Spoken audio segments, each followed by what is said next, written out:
Bike তো কিনেছি একটাই, কিন্তু ড্রাইভার হয়ে গেছি দুইজন। সমস্যা হচ্ছে বাইক কেনার পর আমার জামাই আমার থেকে বাইকের যত্ন করছে বেশি। দুজন মিলে আজকে একটু বাইক চালাতে বের হয়েছিলাম, তাতেই একটা হেলমেটের মামলা খেয়ে গেছি। হ্যালো ভিউয়ার্স, আসসালামু আলাইকুম, this is me from my page Tasmin Akter family. আজকে অনেক সুন্দর বিকেল বেলা আমরা বের হয়ে গেছি দুই হাজবেন্ড ওয়াইফ, যে আমরা দুইজন মিলে আজকে একটু বাইরে চা খাবো, একটু নাস্তা করবো আর বাইক চালাবো। প্রথমেই আমাদের চা নাস্তা করার আগে বাইককে নাস্তা করাতে হলো, কারণ তেল ছাড়া তো বাইক একদমই অচল। মাত্র কয়দিন হলো আমরা বাইক কিনেছি ভাই, আর এরই মধ্যে বাইকের যত পরিমাণ খরচ করা লাগছে আমার মনে হয় না যে আমার এক মাসেও এত টাকা খরচ করা লাগে। আমার আব্বু আম্মু নানি বাড়িতে আসছিল, তাই বাবুকেও আব্বু আম্মুর কাছে রেখে গেলাম আমার নানির বাসায়। আর আমরা বাইক নিয়ে বের হলে, যখন আমরা দুইজন বের হই, তখন আমি বাবুকে বাইকে রাখি না, কারণ এই বাইকটা একটু উঁচা, বাবুকে নিয়ে বসতে কষ্ট হয়।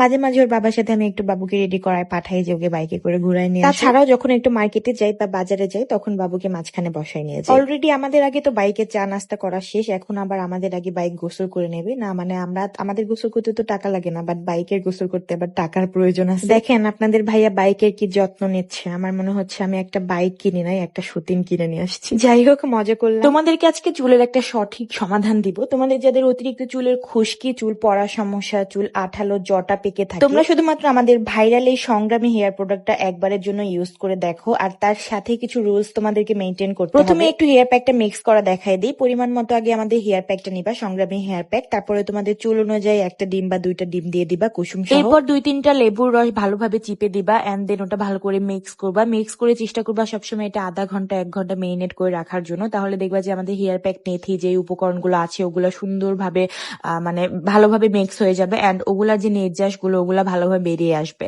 তখন দেখবা যে হেয়ার প্যাকটা তোমাদের ফুলে অনেকখানি বেশি হয়ে গেছে। আরেকটা জিনিস হচ্ছে, চুলে শুধুমাত্র খাবার দিলে হবে না, চুলের ঠিকঠাক ভাবে পরিচর্যা করতে হবে। যেমন ধরো তোমার যদি লম্বা চুল হয়, তাহলে এই ধরনের একটা ফাঁকা চিরুনি সবসময় ইউজ করবা। চুলের গোড়ায় যখন অতিরিক্ত ময়লা জমে, একটু তেল কাস্টে জমে, তখন কিন্তু চুলের গোড়া নরম হয়ে যায় আর অধিক বেশি পরিমাণ চুল পড়তে থাকে। আর এই সময় তোমরা যদি আমাদের সংগ্রামী হেয়ার প্যাকটা ব্যবহার করো, তাহলে চুলের গোড়া থেকে যে আঠালো ভাবটা সেটাকে দূর করবে, চুল উকুন মুক্ত করবে, চুল খুশকি মুক্ত করবে এবং চুলকে করবে এত সুন্দর। চেষ্টা করবা চুলে কেমিক্যাল যুক্ত কোনো কিছু ব্যবহার না করার, সবসময় অর্গানিক তেল, অর্গানিক হেয়ার প্যাক এগুলো ব্যবহার করার চেষ্টা করবা। আমার হেয়ার প্রোডাক্ট কিন্তু সম্পূর্ণ অর্গানিক, কোনো ধরনের কোনো কেমিক্যাল নাই, কোনো ধরনের কোনো সাইড ইফেক্ট নাই। আমার প্রোডাক্টে রয়েছে হাজার হাজার কাস্টমার রিভিউ, সেই সবকিছু চেক করে আমাদের প্রোডাক্টে অর্ডার করবো। আমার প্রোডাক্টের পেজ আমি ক্যাপশনে মেনশন করে দিচ্ছি। প্রোডাক্ট অর্ডার করতে কোনো 1 টাকা অ্যাডভান্স করতে হবে না, ফুল ক্যাশ অন ডেলিভারিতে কিন্তু আমরা পুরো বাংলাদেশ হোম ডেলিভারি দিচ্ছি। শুধুমাত্র আমাদের ইনবক্সে এসে আপনাদের নাম, ঠিকানা, ফোন নাম্বার দিয়ে দিলে অর্ডার কনফার্ম হয়ে যাবে। এই ছোট্ট জীবনে হাজবেন্ড ওয়াইফের ভালো থাকা খুবই ইম্পর্টেন্ট একটা বিষয়। হাজবেন্ড ওয়াইফ দুইজন দুইজনের দিকে তাকিয়ে হেসে কথা বলা, দুইজন একসাথে ঘুরতে বের হওয়া খুবই খুবই খুবই ইম্পর্টেন্ট। এখানে আপনাদের ভাইকে আমি বলছিলাম যে এখন আমার চালানোর পালা, এখন আমি বাইক চালাবো। বলছিলাম এখানে দাঁড়া আমার অনেক চালাইতে মন চাচ্ছে, বাইক কেনার পর আমি একবারও তোমার বাইক চালাই নাই, তো আজকে আমি চালাবোই। অনেকবার বলার পরেও সে আমাকে বাইক দিচ্ছিল না, বিকজ এখানে অনেক বড় বড় গাড়ি ছিল এন্ড হাইওয়ে রোড, তো বলছিল যে একটু সামনে গিয়ে ফাঁকা রাস্তায় তোমাকে দিচ্ছি। মূলত আজকে সুন্দর একটা ওয়েদার দেখে বের হয়েছিলাম, কারণ বৃষ্টির পরে রোদ উঠেছে বিকেল বেলা, অনেক সুন্দর ঠান্ডা ওয়েদার ছিল, আর একটু বাইক চালানোর উদ্দেশ্যে বের হয়েছিলাম।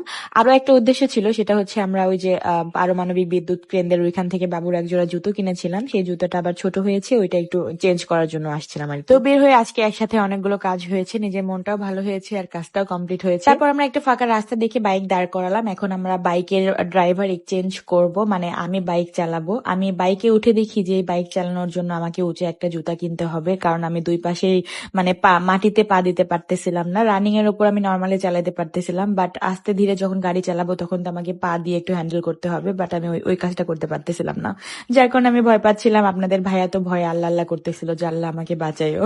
আমি তার একটু সান্ত্বনা দিচ্ছিলাম যে আরে ভাইয়া তো ভয় পাওয়ার কিছু নাই, কারণ আমরা হচ্ছে ছোটবেলা থেকে বাইক চালাইছি। আমরা কিন্তু কলেজে গেছি বাইক চালাই, মানে এমএলএ চালাইছে, এক একদিন আমি চালাইছি। আমি খুবই কম যদিও চালাইছি, তারপরেও আমি কিন্তু বাইক নর্মালি চালাইতে পারি, মানে ভিড়ের মধ্যেও বলতে পারেন চালাতে পারি। বাট এটাতে আমার একটু প্রবলেম হচ্ছিল, কারণ এই বাইকটা একটু মোটা, তার উপর আবার একটু উঁচা।